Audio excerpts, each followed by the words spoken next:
8 வருஷம் வீடே கட்டணும். அந்த வீடை 8 வருஷமா வீடு மட்டுமே கட்டினீங்களா சார்? பார்த்து பண்ணணும். அதை கொடுக்க வேண்டிய சூழ்நிலை ஆகி போச்சு. போகிற வழி வர வழி இருந்தால் எங்கள் புள்ள ஆக்சிடென்ட் ஆனது. அந்த வழி வேற ஒன்று ரொம்ப இடைஞ்சலாகி போச்சு. உள்ள அதே ஞாபகமாக அழுதுகிட்டு போட்டுட்டு இருந்தால் பிள்ளை இருக்குது, பிள்ளை வாழ்க்கையை பார்க்கணும். இந்த வீடு எனக்கு பிடிக்கல. பையன் போட்டோ நான் எங்கேயும் வைக்கக்கூடாது. இங்கே பாருங்க எங்கேயும் இருக்கு, எங்கள் அப்பா போட்டோ இருக்கு. இறந்தா அவங்க போட்டோ வச்சு கும்பிடுவாங்க. என்னால் அது கூட ஜீர்ணிக்க முடியாது. இன்னொரு கஸ்டமர் கூட உளுந்தூர்பேட்டையில் இன்னொரு 3 ஏக்கர் கூட கொடுக்குறோம். ஃபீல் பண்ணாங்க. இது இருக்குதுன்னு நம்ம நினைச்சிடக்கூடாது. எது வேணாலும் நாளைக்கு இல்லாமல் போகும். பிள்ளைக்கு பாலே வாங்க முடியாம கேழ்வரகு மாவை கரைச்சி என் பிள்ளைக்கு ஊற்றின காலங்கள்லாம் உண்டு. கோதுமை மைதா தோசையை ஊற்றிட்டு உடச்ச கல்லையில் ஒரு காஞ்ச மிளகாயை போட்டு தான் சட்னி, இப்படிலாம் வாழ்ந்தோம். அவங்க தாலி கூடி மட்டும் நான் ஒரு 10 முறை அடமானம் வச்சிருப்பேன். ஆனால் அதே தாலி தான் இன்னைக்கு இருக்குது. சாப்பாடு வந்தோடனே கிச்சனில் போய் பார்ப்பேன். சாப்பாடு மீறி இருந்தால் எனக்கு கோவம் வந்துடும். ஒரு பழங்கள் அழுவி இருக்கும், எனக்கு கோவம் வரும். இது அழுவதுக்கு முன்னாடி ஒருத்தர் கொடுத்துருக்கணும். இதெல்லாம் எங்களுக்குள்ள கருத்து வேறுபாடு இருக்கும். எனக்கு அதெல்லாம் பிடிக்காது. எதா இருந்தாலும் தூக்கி கொடுத்துருக்கேன். நான் ரொம்ப குடும்பஸ்தன். பிள்ளைங்களோட ஒரு நிமிஷம் கூட வெளியில போகணும்னு தான் நினைப்பேன். இன்னும் சொல்ல போனா என் பைக் ஆக்சிடென்ட் ஆகணும்னு கூட உங்களை வெளியில கூப்பிட்டேன். செம்மொழி பூங்கா நடந்துட்டு இருக்குது, கோயம்புத்தூர் போலான்னு. வேண்டாம், பக்கத்துல ஒரு தோட்டம் வாங்கியிருக்கேன், அங்கேயாவது எந்திரிச்சுவான்னு கூப்பிட்டேன். வந்திருந்தா நீங்க என் பையன் ஆக்சிடென்ட் ஆயிருக்க மாட்டேன். உங்க பிசினஸ்ல நான் ஒரு வீடியோல பார்த்தப்போ உங்க பொண்ணு வந்து இருந்தாங்க, உள்ள இருந்தாங்க. இப்ப கணக்கெல்லாம் பார்த்தாங்க. இன்னைக்கு அக்கவுண்ட்ஸ்ல தான் இருக்கு. இன்னைக்கு அக்கவுண்ட்ஸ்ல 2 பேருமே தான் பாத்துக்கிறாங்க. அவங்கள கொண்டு வரும்போது கூட இவங்க கண்ணீர் விட்டு அழுதாங்க. பிள்ளைய தொழிலுக்குள்ள கொண்டு போறாங்கன்னு அழுகவங்க. நான் சொன்னேன், அடாயமா நீ வேற, காலங்கள் எங்க போயிட்டு இருக்கு. இன்னைக்கு இருப்போம், நம்ம இல்லாம கூட போயிடுவோம். இந்த படிப்பை தாண்டி நம்ம தொழில் கொஞ்சம் அதை தெரிஞ்சுக்கிடுச்சுன்னா அது யார் வாழ்க்கை யாரு கையில். இந்த நிமிடம் நமக்கு சொந்தம் கிடையாது. இந்த மேல இருக்கிற பில்லர் இப்ப தலையில் உழுவலாம்.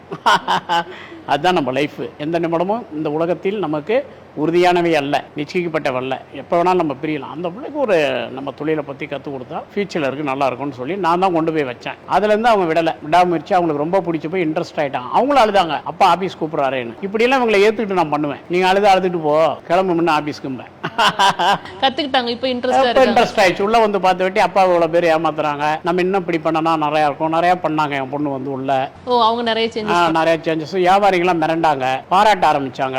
ஒன்றும் நல்லா பண்ணுது, இதெல்லாம் இருக்கு, மேடத்தை அங்க அப்படி என்னை விட்டுட்டு எல்லாம் மேடம் மேடம் அவங்க பின்னாடி போக ஆரம்பிச்சிட்டாங்க. அதுல ஒரு தகப்பனா எனக்கு ரொம்ப ஹாப்பினட். அதுக்கப்புறம் என் பொண்ணு பார்த்து எவ்வளவு திறமையா இருக்குன்னு இவங்களுக்கு ஒரு பெருமை. ஆனா கொண்டு வந்த நம்ம கொஞ்சம் வேலைக்கு பார்த்தியா, அன்னைக்கு நீ இப்படி சொன்னியே, நான் தானே கொண்டு வந்தாலும் காட்டிக்க மாட்டேன்.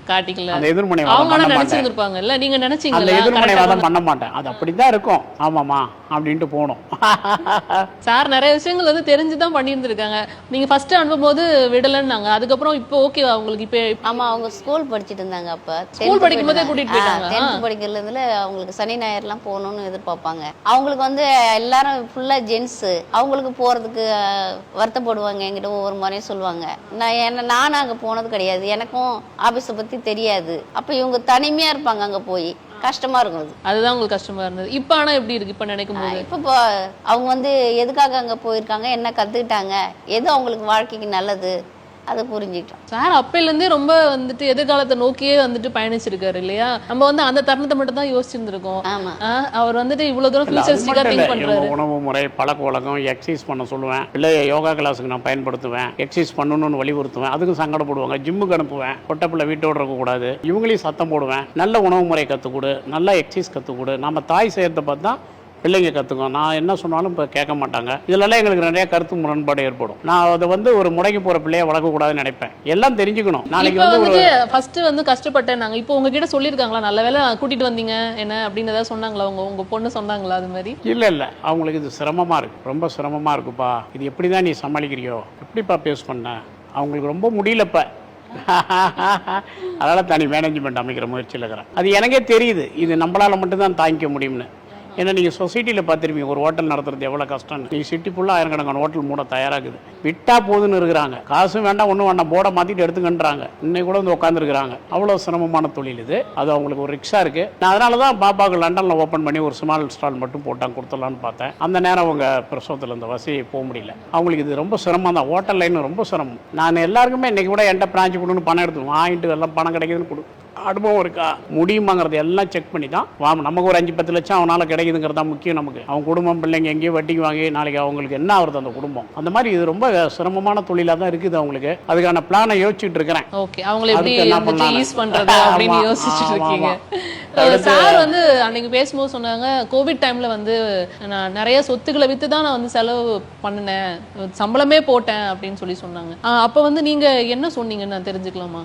இல்லை, நான் வீடு நம்ம வீடு கூட கொடுக்கணும். நாங்கள் அந்த வீடு வந்து 8 வருஷம் வீடே கட்டணும். அந்த வீடை 8 வருஷம் வீடே கட்டணும். ஆமா, இந்த ஸ்கூலுக்கு போறவங்க அத்தனை பேரும் வந்து இவங்க வந்து டாக்ஸி எனக்கு என்னன்னா வெளியே போயிட்டு வந்தா ஒரு 7 ஸ்டார்ல வாழ்ந்த வாழ்க்கை இருக்கணும்னு பண்ணேன். அதை கொடுக்க வேண்டிய சூழ்நிலை ஆகி போச்சு. அது காரணம் வீடு மட்டும் இல்லை, அது அந்த வழி போகிற வழி வர வழி இருந்தால் எங்கள் ஃபுல்லாக ஆக்சிடென்ட் ஆனது. அந்த வழி வேற ஒன்று ரொம்ப இடைஞ்சலாகி போச்சு. உள்ள நாங்கள் போகிற காலத்தில் வயலு இது மாதிரி இருந்தது. இப்போ ரொம்ப நெருக்கடி ஆயிடுச்சு. கார் பார்க்கிங் வேணால் ஒன்று தான், ஃப்ளோரில் ஒரு 5-6 பெட்ரூம் போடக்கும். அதனால் அதை கொடுத்தோம். அதுக்கப்புறம் இன்னொரு கஸ்டமர் கூட உளுந்தூர்பேட்டையில் இன்னொரு 3 ஏக்கர் கூட கொடுத்துருந்தோம். ஃபீல் பண்ணாங்க. அப்போ பிரச்சனைகள்லாம் அப்படி இருக்குன்னு சொன்னேன். பயப்படாதமா, அந்த மாதிரி இருக்குது, எல்லாருக்கும் உள்ளதான். ஒரு 8 வருஷமா வீடு மட்டுமே கட்டினீங்களா சார்? பார்த்து பண்ணணும். அப்படி மாற்றி அப்படி மாற்றி இப்படி இல்லை, அந்த டைம் தான் எங்கள் தம்பி புள்ள தவறிட்டார். அதுலேயே 2 வருஷம் நாங்கள் அவர் இருக்கும்போது தான் கட்டிகிட்டு இருந்தோம். அந்த வீடே வேண்டாம் கொடுத்துடலான்னு சொன்னாங்க இவங்க. நான் தான் இல்லை, அவருக்கு வந்து என்னன்னா எனக்கு இந்த ரூம் வேணும், இந்த இடம் வந்து இந்த இது முயல் வளர்க்கணும். அவங்க ஒரு இடம் செலெக்ஷன் பண்ணி கொடுத்தாரு. நிறைய கார்டன் வச்சுருந்தோம். லவ் பேர்ட்ஸ்லேருந்து நிறைய மிருகங்கள் ரொம்ப அவருக்கு பிடிக்கும். நாய் எல்லாமே கொண்டு வந்து நிறைய வீட்டில் எல்லாம் வச்சுருந்தோம். அதனால் எனக்கு அந்த வீடு வந்து அவர் வந்து ஸ்கூல் பிள்ளைங்கள் எல்லாரையும் கூட்டிகிட்டு வந்துடுவார். இது ஏன் ரூமு, இது ஏன் ரூமுன்னு. அந்த சொன்ன வார்த்தையே எங்களுக்கு அந்த வீடை விற்கிறதுக்கு எனக்கு இஷ்டமே இல்லை. இவங்க சாருக்கு அந்த வீடுக்கு போவே இவங்களுக்கு பிடிக்கல. 5 வருஷமா போவே இல்லை, அங்கே படுக்க மாட்டாங்க, வரமாட்டாங்க. நான் வரமாட்டேன். வீடை பிடிச்சிட்டு கிடக்குறேன், நான் கிளம்பி வா வெளியே. அதே ஞாபகமாக அழுதுகிட்டு போட்டுட்டு இருந்தா, பிள்ளை இருக்குது, பிள்ளை வாழ்க்கையை பார்க்கணும், பாப்பா இருக்காங்கல்ல, அடுத்த கட்டத்துக்கு நம்ம போகணும்ல. நீங்க 2 பேரும் பேசும்போது ரொம்ப சப்போர்ட்டிவா நீங்க அவங்களுக்கு இருந்திருக்கீங்க எல்லா தருணத்துலையும். அவனை சொல்லுவேன், இப்போ எல்லாருமே உப்பு போட்டு சாப்பிட்றோம், எவ்வளோதான் நம்ம கண்ட்ரோல் இருந்தாலும் ஒரு கோபம்னு வரும். அந்த இடத்துல கூட நம்ம கையாளுவேன். தெரிஞ்சது அவ்வளோதான். நான் தான் சொல்லுவேனே, நீ அறிவாளியாக இருந்தால் ஒருத்தனுக்கு அறிவை சொல்லி கொடுத்து அணைச்சி போகிறதானே தவிர, நீ பலசாலியாக இருந்தால் உன் பலம் எப்படி நீ பலசாலியானங்கிறத அவனுக்கு சொல்லி கொடுத்து அவனையும் பலசாலி ஆக்கணுமே தவிர, நீ பலசாலிங்கிறதுனால அவனை போட்டு அமுகணும்னு நினச்சா அது அவன் வளர்ச்சியை காட்டாது, அறிவை காட்டாது. அது மாதிரி ஆழ்மா பண்ணிக்க. இன்னும் அவங்களுக்கே தெரியாது நான் எவ்வளோ அனுசரித்து போயிட்டு இருக்கிறேன் இந்த நிமிடம் வரைக்கும். எதெல்லாம் எனக்கு தெரியாத மாதிரி போயிட்டு இருக்கிறேன். இதுக்கு மேலே நம்ம போனால் ஒரு தென்கூடு கலைஞ்ச மாதிரி ஆகிடும். புரிதுங்களா? அவ்வளோதான் நம்ம போகணும். நம்ம லிமிட் அவ்வளோதான். அவங்க 1000 நினைக்கலாம், 1000 பேசலாம். அது எதுக்கு நம்ம ஆன்சர் பண்ணிட்டு எதிரும் புதிரமாக நடந்துகிட்டு இருந்தோமா இருக்காது. நான் விலகி போக ஆரம்பிச்சிருவேன். நான் அவங்க கையில் ட்ரெஸ் துவைக்க சொல்லுவதோ, எனக்கு அயன் பண்ணி வச்சிட்டியா, இல்லை சமைச்சு வச்சிட்டியா, இந்த மாதிரி விஷயங்கள்லாம் என் பையங்காலத்துக்கு அப்புறம் நான் வச்சுக்கவே இல்லை. பிள்ளைக்கு பாலே வாங்க முடியாமல் கேழ்வரகு மாவை கரைச்சி என் பிள்ளைக்கு ஊற்றின காலங்கள்லாம் உண்டு. கோதுமை மைதா தோசையை ஊற்றிட்டு உடச்ச கல்லையில் ஒரு காஞ்ச மிளகாய் போட்டு தான் சட்னி, இப்படிலாம் வாழ்ந்தோம். அவங்க தாலி கூடி மட்டும் நான் ஒரு 10 முறை அடமானம் வச்சிருப்பேன். ஆனால் அதே தாலி தான் இன்னைக்கு இருக்குது. மூட்டுட்டு வந்துடுவோம் கஷ்டத்துக்கு.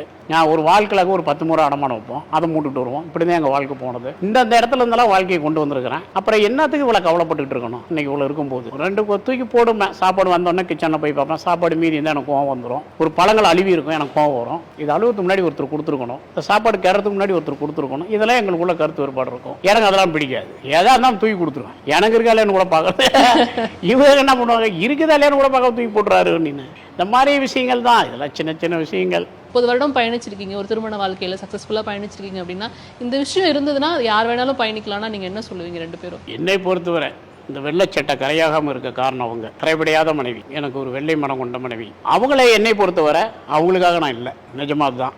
அவங்களுக்கு என்ன தேவைங்கிறத தாண்டி நான் பயணிக்க ஆரம்பிப்பேன். இதுக்கு மேலே அவங்க என்ன எதிர்பார்க்கக்கூடாதுங்கிறதுல நான் இன்றைக்கும் அப்படி தான் இருப்பேன். அதுதான் எங்களுக்குள்ள ஒரு கருத்து வேறுபாடு. மற்றபடி அவங்க எனக்கானவங்க, நான் அனைவருக்கானவனா ஆகிட்டேன். அவ்வளோதான் விஷயம். உண்மையே சொல்லணும்னா அவங்க தான் உங்களுக்கு ரொம்ப சப்போர்ட்டிவாக இருந்திருக்காங்க சார். அவங்க வந்து ரொம்ப டிஸ்டர்ப் பண்ணியிருந்தாங்கன்னா அவங்களால இவ்வளோ தூரம் வளர்ந்துருக்க முடியாது. உங்களை விட்டுட்டாங்க. ஓகே இவர் இப்படி தான் ஓகே அப்படின்னு சொல்லி புரிஞ்சு விட்டுட்டாங்க. கரெக்டாக மேம் நான் சொல்கிறது? அதுதான் வந்து முக்கியமான ஒரு விஷயம். பண்ண முடியாது, வர எல்லாமே பண்ணி பார்த்துட்டோம், இன்னுமே பண்ண முடியாதுங்க, முடிவுக்கு வந்துட்டாங்க. அதுதான் உங்களுடைய வளர்ச்சிக்கு முக்கியமான ஒரு காரணம். நீங்கள் தொல்லை பண்ணிட்டே இருந்தாங்கன்னா கண்டிப்பாக முடிஞ்சு. எதுவுமே நான் சொல்கிறது தான் நடக்கும். என்ன அவங்க பேசினாலும் கடைசியாக நான் என்ன சொல்கிறேனோ, என்ன நினைக்கிறேனோ அதுதான் நடக்கும். இப்போ நான் பேசுறது கம்யூனிசம், சரிங்களா? அவங்க பேசுகிறது சோசியலிசம். புரிஞ்சுங்களா? 2க்கும் வித்தியாசம் இருக்குது. கம்யூனிசம் வேறு, சோசியலிசம் வேறு. சோசியலிசம் உள்ளுக்குள்ளே இருக்கும், கம்யூனிசம் பறந்துருக்கும். சரி, இது 2 செட் ஆகுது கொஞ்சம்.